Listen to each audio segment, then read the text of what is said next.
Welcome all of you. Thahimon P ആണ്. Anticholinergic video സീരീസിലെ നമ്മുടെ 5ാമത്തെ വീഡിയോ ആണത്. അവസാനത്തെ വീഡിയോ ആണ് ആൻറ്റിമസ്കാരനിക് വിഭാഗത്തിലെ. ഇതിനകത്ത് നമ്മൾ സംസാരിക്കുന്നത് atropine or belladonna poisoning. So നമുക്ക് പറയേണ്ടത് എന്തുകൊണ്ട് ഇതുണ്ടാവുന്നു, ഇതിൻ്റെ സൈൻസ് ആൻഡ് സിംറ്റംസ് എന്തൊക്കെയാണ്, അങ്ങനെയാണെങ്കിൽ നമ്മൾ ട്രീറ്റ്മെൻറ്റ് എങ്ങനെയായിരിക്കണം, ട്രീറ്റ്മെൻറ്റ് എന്തെങ്കിലും ആൻറ്റിഡോട്ട് ഉണ്ടെങ്കിൽ അതിനെപ്പറ്റി പറയണം. പിന്നെ അവസാനം മറ്റെന്തെങ്കിലും ഇതേപോലെ ടോക്സിറ്റി ഉണ്ടാക്കാവുന്ന സിമിലർ ആയിട്ടുള്ള ഏജൻറ്റ്സ് എന്തെങ്കിലും ഉണ്ടെങ്കിൽ അതിനെക്കുറിച്ചും നമുക്ക് ഒന്ന് പറയേണ്ടി. സോ ഇത്രയും കാര്യങ്ങളാണ് നമുക്ക് പറയേണ്ടത്. ഇത് ഉണ്ടാവുന്നത് ചില സർട്ടൻ പ്ലാന്റ്സ് നമ്മൾ കഴിക്കുമ്പോഴാണ്. ഏറ്റവും പ്രധാനപ്പെട്ടത് അട്രോപ്പ ബെലഡോണയാണ്. അട്രോപ്പ ബെലഡോണ ആണ് നമ്മൾ ബെലഡോണ പോയിസണിങ് എന്ന് പറയുന്നത്. ഡെറ്റൂറ സ്ട്രാമോണിയം അടുത്ത പ്രധാനപ്പെട്ട ചെടിയാണ്. ഹയോസിയാമസ് നൈജർ അടുത്തത്. ഇനിയും ധാരാളം ഇതേ വിഭാഗത്തിലെ ചെടികളുണ്ട്. ഇതെല്ലാം നമ്മൾ ഡെഡ്ലി നൈറ്റ് ഷെയ്ഡ്സ് എന്ന വിഭാഗത്തിൽ വരുന്ന ചെടികളാണ്. എല്ലാം സൊളാനേസി ഫാമിലിയിൽ വരുന്ന ചെടികളാണ്. നമ്മൾ ഓൾറെഡി പറഞ്ഞായിരുന്നു. ലോക്കൽ പേരുകൾ പറയുകയാണെങ്കിൽ തോൺ ആപ്പിൾ, കാരണം ഒരു മുള്ളുകൾ പോലെ എൻ്റെ പുറത്തുണ്ടായിരിക്കും. സ്റ്റിങ് വീഡ് അനദർ പേരാണ്. പിന്നെയും ഡെവിൾസ് വീഡ് എന്ന് പറയാം. ഏഞ്ചൽസ് ട്രംപറ്റ്, ഇങ്ങനെ ഒരുപാട് പേരുകളുണ്ട്. ഓക്കെ, ധാരാളം പേരുകളുണ്ട്. ഈ പേരുകളുള്ള വിവിധ ചെടികൾ നമ്മുടെ ശരീരത്തിലെത്തുമ്പോൾ ഉണ്ടാകുന്ന ടോക്സിറ്റിയാണ് അട്രോപ്പ ബെലഡോണ. എല്ലാ ഭാഗവും ടോക്സിക് ആണെങ്കിലും എസ്പെഷ്യലി കുരുക്കളാണ് ഇവിടെ ഏറ്റവും പ്രശ്നം ഉള്ളത്, സീഡ്സ്. ദെൻ ഇവ ശരീരത്തിൽ ഉണ്ടായിക്കഴിഞ്ഞാൽ മൊത്തത്തിൽ ഉണ്ടാകുന്ന സിൻഡ്രോംസിനെ നമുക്ക് ആന്റികോളിനർജിക് സിൻഡ്രോം എന്ന് വിളിക്കാം. ആന്റികോളിനർജിക് സിൻഡ്രോം ആണ്. Because they are producing anticholinergic effects or atropine like effects. So എത്ര ഗ്രാം വരെയാണ് ടോക്സിറ്റി എന്ന് വെച്ചാൽ 100 മില്ലിഗ്രാം അട്രോപ്പിൻ ആണ് ഏറ്റവും ടോക്സിക്. സാധാരണ 60 to 75 മില്ലിഗ്രാം തൊട്ട് മരണം ഒക്കെ സംഭവിക്കാം. 1000 കഴിച്ചിട്ടും രക്ഷപ്പെട്ടിട്ടുള്ള ആൾക്കാരുണ്ട്. ഓക്കെ, എങ്കിലും സാധാരണ എത്രയാണ്, ഒരു 60 to 100 കുരുക്കൾ, സീഡ്സ് കഴിച്ചാലും ടോക്സിറ്റി ഉണ്ടാകാം. പിന്നെ നമുക്ക് സൈൻസ് ആൻഡ് സിംറ്റംസ് എന്താന്ന് നോക്കാം. സൈൻ ആൻഡ് സിംറ്റംസ് നമുക്ക് ഏകദേശം ഒരു ധാരണ ഉണ്ട്. Because we already learn what are anticholinergic. So acetylcholine എല്ലാ സെക്രീഷനും കൂട്ടും. മസ്കാരനിക് റിസപ്റ്ററിലാണ് ആക്ട് ചെയ്യുന്നതെന്ന് പറഞ്ഞു. സോ ഇവിടെ എല്ലാ മസ്കാരനിക് റിസപ്റ്ററും ബ്ലോക്ക് ചെയ്യാണ്. മസ്കാരനിക് റിസപ്റ്റർ എല്ലാം തന്നെ ബ്ലോക്ക് ചെയ്യുമ്പോഴത്തേക്കും ആസിറ്റൈൽകോളിന്റെ എല്ലാ ആക്ഷൻ കുറയും. ആസിറ്റൈൽകോളിൻ എന്തെല്ലാം പ്രൊഡ്യൂസ് ചെയ്യുന്നു അതെല്ലാം കുറയും. സോ നമുക്കിത് ക്ലാസിക്കലി സാധാരണ ഡിസ്ക്രൈബ് ചെയ്യുന്ന എല്ലാം ഡി വെച്ചിട്ടാണ്. ഡിയിലാണ് ഇതിന്റെ സിംറ്റംസ് എല്ലാം സ്റ്റാർട്ട് ചെയ്യുന്നത്. ഒരു 9 D ആണ് സാധാരണ ഉപയോഗിക്കുന്നത്. ഒന്ന് ഡ്രൈനെസ് ഓഫ് മൗത്ത്, വായ വരൾച്ച. ഓക്കെ, അപ്പൊ തേഴ്സ്റ്റ് കൂടും, ദാഹം കൂടും. സ്ലേർഡ് സ്പീച്ച്, സംസാരിക്കാനുള്ള വിഷമത, സ്ലേർഡ് സ്പീച്ച്. ഓക്കെ, അതാണ് മോസ്റ്റ് കോമൺ, ഏറ്റവും കോമൺ ആയിട്ടുള്ള. സോ ഇതിനെ നമ്മൾ മൊത്തത്തിൽ ഈ സൈൻസ് ആൻഡ് സിംറ്റംസ് എല്ലാം കൂടി നമ്മൾ ഡിസ്ക്രൈബ് ചെയ്യുന്നത് blind as bat, hot as hare, dry as bone, then red as beetroot and mad as wet hen. ഇങ്ങനെയാണ് നമ്മൾ സാധാരണ ഡിസ്ക്രൈബ് ചെയ്യുന്നത്. സോ ഇവിടെ നമുക്കത് മോസ്റ്റ് കോമൺ ടോക്സിറ്റി ആയിട്ടുള്ള ഈ ഡ്രൈനെസ്സിനെ നമുക്ക് ഡ്രൈ ആസ് ബോൺ എന്ന് വേണമെങ്കിൽ പറയാം. Dry as bone. Okay, salivation മാത്രമല്ല ഇനിയും പലതും ഡിക്രീസ് ചെയ്യാനുണ്ട്. ദെൻ ഡിസ്ഫാഗിയ, ഡി വെച്ചിട്ട് തന്നെ ഡിസ്ഫാഗിയ, വിഴുങ്ങാനും സംസാരിക്കാനൊക്കെ ഉള്ള ബുദ്ധിമുട്ടാണ്. ഓക്കെ, സോ ഡ്രൈ ആസ് ബോണിൽ ഇതിൽ നമുക്ക് പെടുത്താം. ദെൻ മൂന്നാമത്തത്, ഇത് 2 ഇതൊന്ന്. ഓക്കെ, മൂന്നാമത്തത് നമുക്ക് ഡയലേറ്റഡ് പ്യൂപ്പിൾ. ഇതിന് നമ്മൾ മിഡ്രിയാസിസ് ആണ് പറയാ. ഇവിടെ ഡി വെച്ചിട്ട് തുടങ്ങുന്നതുകൊണ്ട് നമ്മൾ ഡയലേറ്റഡ് പീപ്പിൾ എന്ന് പറഞ്ഞു മാത്രമേ ഉള്ളൂ. So no reaction to light, കണ്ണിലേക്ക് വെളിച്ചം അടിച്ചാലും നമുക്ക് കണ്ണ് അടയ്ക്കാൻ പറ്റാത്ത അവസ്ഥ. ഓക്കെ, അതുകൊണ്ടാണ് നമ്മൾ ഇതിനെ ബ്ലൈൻഡ് ആസ്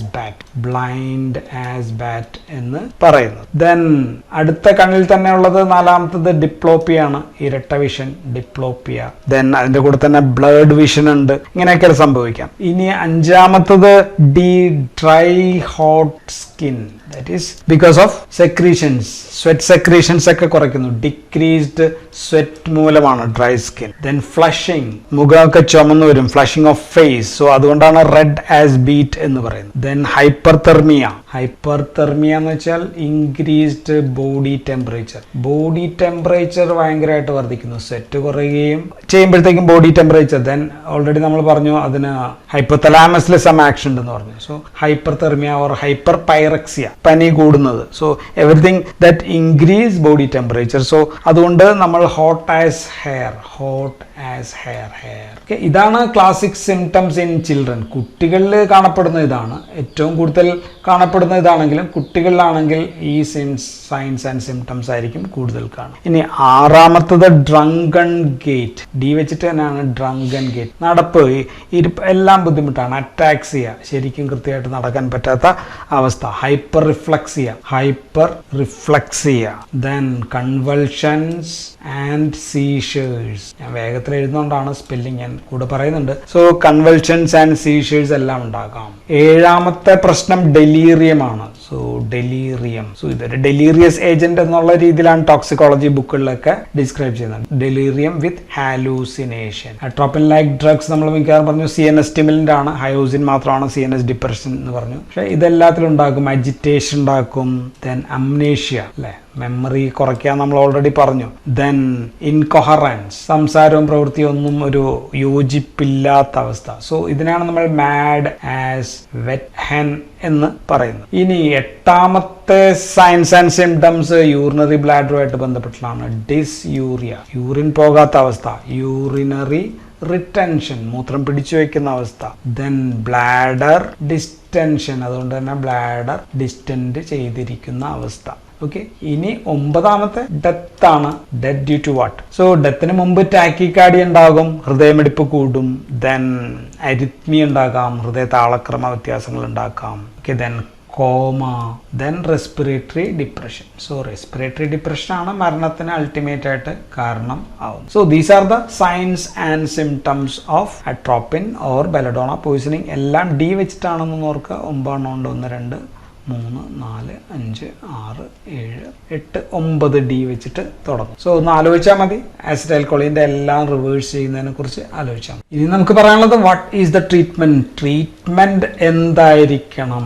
ട്രീറ്റ്മെന്റ്, നമുക്ക് രോഗി അടുത്ത് വന്നു കഴിഞ്ഞാൽ ആദ്യം തന്നെ ചെയ്യാനുള്ളത് കയ്യിൽ എത്തി കഴിഞ്ഞാൽ ക്വയറ്റ് ആൻഡ് ഡാർക്ക് റൂം. എന്തുകൊണ്ടാണ്? ബിക്കോസ് കണ്ണിന് വെളിച്ചത്തോട് പ്രതികരിക്കാൻ പറ്റുന്നില്ല, അതുകൊണ്ട് പ്രകാശത്തോട് ഭയങ്കര വിഷമത ഉണ്ടാകും. ക്വയറ്റ് റൂം ആയിരിക്കണം. Because patient is already CNS stimulant ആണ്. സോ അങ്ങനെയൊക്കെയുള്ള പ്രശ്നങ്ങൾ വീണ്ടും വർദ്ധിപ്പിക്കാം. ഓക്കെ, രണ്ടാമത്തത് കോൾഡ് സ്പഞ്ച്. ബിക്കോസ് ഹൈപ്പർതെർമിയ, ശരീരം ഭയങ്കരമായിട്ട് ചൂടാണ്, ഹൈപ്പർ പൈറക്സിയ ആണ്. അപ്പോൾ ഐസ് ക്യൂബ്സ്, ഐസ് ബാഗ്സ് ഒക്കെ ഇട്ടിട്ട് ശരീരം തണുപ്പിക്കുക എന്നുള്ളതാണ് അതിനൊപ്പം ചെയ്യേണ്ടത്. മൂന്നാമത്തത് പ്രധാനപ്പെട്ട കാര്യങ്ങൾ അഡ്രസ് ചെയ്യുക എന്നുള്ളതാണ്. ഓക്കെ, റെസ്പിറേറ്ററി ഫെയിലിയർ നമ്മൾ അഡ്ജസ്റ്റ് ചെയ്യണം. അത് നമ്മൾ എൻഡോട്രക്കിൽ ട്യൂബ് ഒക്കെ ഇടുക. ദെൻ ബ്ലാഡറിൽ നമുക്ക് കത്തീറ്റർ പിടിപ്പിക്കാം. ദെൻ ECG പൾസ് ഒക്കെ അതിനൊപ്പം തന്നെ നോക്കിക്കൊള്ളണം. ദെൻ IV ഫ്ലൂയിഡ് ആവശ്യമുണ്ടെങ്കിൽ നോക്കി മാത്രം കൊടുക്കുക, IV ഫ്ലൂയിഡ്. സോ റെസ്പിറേറ്ററി ഫെയിലിയറിനെ നമ്മൾ അഡ്രസ് ചെയ്യുക എന്നുള്ളതാണ് മൂന്നാമത്തത്. നാലാമത്തത് ഗട്ട് ഡീകണ്ടാമിനേഷൻ.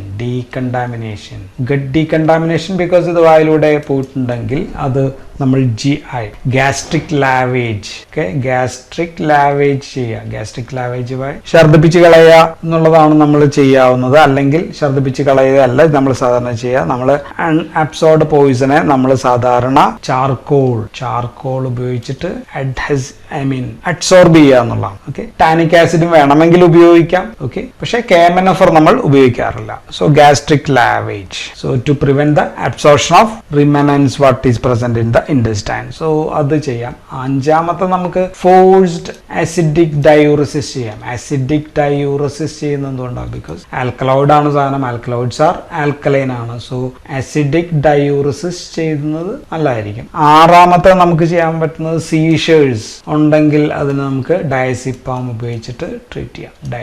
ഏഴാമത്തെ നമുക്ക് ആന്റിഡോട്ട് കൊടുക്കുക. ആന്റിഡോട്ട് എന്തായിരിക്കും? So one which increases acetylcholine തന്നെ ആയിരിക്കും. സോ ഫൈസോസ്റ്റിക്മിൻ ആണ് നമ്മൾ കൊടുക്കുക. ഫൈസോസ്റ്റിക്മിൻ എന്തുകൊണ്ട് കൊടുക്കുന്നു? ഇതൊരു ടെർഷ്യറി കോമ്പൗണ്ട് ആണ്. ടെർഷ്യറി കോമ്പൗണ്ട് ആകുമ്പോഴത്തേക്കും CNS കടക്കും. ഇപ്പൊ നമ്മൾ നിയോസ്റ്റിക്മിൻ നമ്മൾ കൊടുത്തു കഴിഞ്ഞാൽ ഇറ്റ് ഇസ് ക്വാട്ടർണറി കോമ്പൗണ്ട് ആണ്. CNS ബ്ലഡ് ബ്രെയിൻ ബാരിയർ കടക്കില്ല. സോ നിയോസ്റ്റിക്മിൻ നമുക്ക് കൊടുക്കാൻ പറ്റില്ല. We have to give physostigmine which can cross the blood brain barrier. Okay, 2 milligram IV ആണ് കൊടുക്കുക സാധാരണ. ദെൻ ആവശ്യമുണ്ടെങ്കിൽ 20 മിനിറ്റ് കഴിയുമ്പോൾ വീണ്ടും കൊടുക്കാം. വേണമെങ്കിൽ ഡോസ് കുറച്ച് കൊടുക്കാം പിന്നീട് ആവശ്യമുണ്ടെങ്കിൽ. ഓക്കെ, ഇതൊക്കെയാണ് നമ്മുടെ ട്രീറ്റ്മെന്റ്. ഇനി അട്രോപ്പിൻ പോയിസണിംഗ് പോലെ അല്ലെങ്കിൽ ആന്റികോളിനർജിക് സിൻഡ്രോം. ആന്റികോളിനർജിക് സൈഡ് എഫക്ട് എന്ന് പറയുന്ന ഒരു ടിപ്പിക്കൽ സൈഡ് എഫക്ട്. പല മരുന്നുകളും പഠിക്കുമ്പോൾ ആന്റികോളിനർജിക് സൈഡ് എഫക്ട്സ് എന്ന് പറഞ്ഞ് നമ്മൾ പഠിക്കും. ഈ ഡ്രഗിന് അതുണ്ട്. ഏതെല്ലാമാണ് ആ ഡ്രഗ്, എന്താണ് ആന്റികോളിനർജിക് സൈഡ് എഫക്ട്സ്? സോ പ്രധാനപ്പെട്ട ഡ്രഗ് ഗ്രൂപ്പ് എന്ന് പറയുന്നത്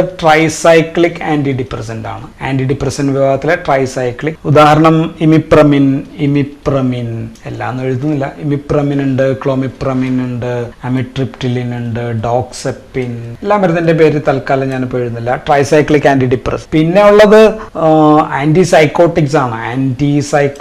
ആന്റിസൈക്കോട്ടിക്സിൽ ക്ലോർപ്രൊമാസിൻ ഗ്രൂപ്പ് ആൻഡ് ബ്യൂട്ടൈറോഫിനോൺ എന്ന് വെച്ചാൽ ഹാലോപെരിഡോൾ പോലെയുള്ള മരുന്നുകൾ. സോ ഇതിൽ തന്നെ ഹാലോപെരിഡോൾ പോലെയുള്ള മരുന്നുകൾ കൂടുതലായിട്ട് ഉണ്ടാക്കും. ഇവയെല്ലാം തന്നെ ആന്റി കോളിനർജിക് സൈഡ് എഫക്ട്സ് കൂടുതൽ ഉള്ളതാണെന്ന് നമ്മൾ പഠിച്ചിട്ടുണ്ട്. ആന്റിസൈക്കോട്ടിക് ഡ്രഗ് ഗ്രൂപ്പിൽ പഠിച്ചിട്ടുണ്ട്. ഇല്ലെങ്കിൽ നിങ്ങൾ പഠിച്ചിട്ടില്ലെങ്കിൽ പഠിക്കും. ദെൻ പിന്നെ anti parkinsonism drug. Anti parkinsonism നമ്മൾ ഇവിടെ തന്നെ ഡിസ്ക്രൈബ് ചെയ്താണ്. സോ ട്രൈഹെക്സിഫെനിഡൈൽ പോലെയുള്ള മരുന്നുകൾ എല്ലാം തന്നെ ബ്രെയിനിൽ കയറുകയും സെൻട്രൽ നെർവസ് സിസ്റ്റത്തിൽ ആക്ഷൻ ഉണ്ടാക്കുന്ന മരുന്നുകളാണ്. സോ ആന്റി പാർക്കിൻസൺസ് ഡ്രഗുകൾക്ക് ഉണ്ടാകാം. Then certain antihistamine can also produce anticholinergic side effects. So അത് പ്രത്യേകിച്ച് ഫസ്റ്റ് ജനറേഷൻ ആന്റിഹിസ്റ്റമിൻ ആണ്. ഉദാഹരണം ഡൈഫെൻഹൈഡ്രമിൻ അങ്ങനെയുള്ള, അല്ലെങ്കിൽ CPM, ഇങ്ങനെയൊക്കെയുള്ള ഫസ്റ്റ് ജനറേഷൻ ആന്റിഹിസ്റ്റമിനുകളാണ് ഈ പ്രശ്നം. Promethazine. So these are the drugs. So ഇങ്ങനെയുള്ള ഡ്രഗുകളാണ് ആന്റികോളിനർജിക് സൈഡ് എഫക്റ്റുകൾ ഉണ്ടാക്കുന്നത്. എന്താണ് ഈ ആന്റികോളിനർജിക് സൈഡ് എഫക്ട്? സാധാരണ നമ്മൾ പറയുന്നത് കണ്ണുമായിട്ട് ബന്ധപ്പെട്ടുള്ള ഡിപ്ലോപ്പിയ അല്ലെങ്കിൽ ബ്ലഡ് വിഷൻ,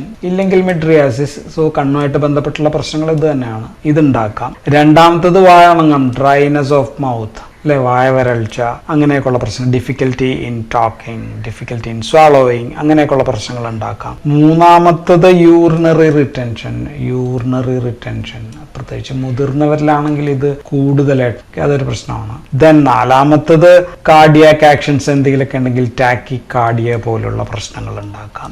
ദെൻ അഞ്ചാമത്തത് പോസ്റ്റുറൽ ഹൈപ്പോടെൻഷൻ ഉണ്ടാക്കാം. പോസ്റ്റർ ഹൈപ്പോടെൻഷൻ സാധാരണ ഇതിൽ കുറവാണ്, എങ്കിലും ചിലപ്പോൾ ഉണ്ടാക്കാം. ബിക്കോസ് പല ആന്റികോളിനർജിക്സിനും നിക്കോട്ടിനിക് ആക്ഷൻസും കുറച്ച് ഉണ്ട് നമ്മൾ പറഞ്ഞിട്ടുണ്ട്. സോ ഇതൊഴിച്ച് ഇത്രയും ആണ് പ്രധാനപ്പെട്ട anticholinergic side effects. So whenever you hear this drug has anticholinergic side effects, we are talking that it has some diplopia, blood vision, mydriasis. It can cause dryness of mouth, urinary retention, some amount of tachycardia. ഇങ്ങനെയുള്ള പ്രശ്നങ്ങൾ ഉണ്ടാക്കുന്നതിനാണ് നമ്മൾ ആന്റികോളിനർജിക് side effects എന്ന് പറയുന്നത്. So already ഞാനത് വേറെ എവിടെ പറഞ്ഞു എന്ന് തോന്നുന്നു. Okay, anyway, so this all about anticholinergic or antimuscarinic drugs. ഇനി നമുക്ക് പഠിക്കാനുള്ളത് ganglionic stimulants and ganglionic depressants. So stimulants കാര്യമായിട്ടൊന്നുമില്ല, നമുക്ക് ഗാംഗ്ലിയോണിക് ബ്ലോക്കേഴ്സ് ആണ് ഇന്ന് നമുക്ക് പ്രധാനമായിട്ടും പഠിക്കാനുള്ളത്. So thank you for patient listening.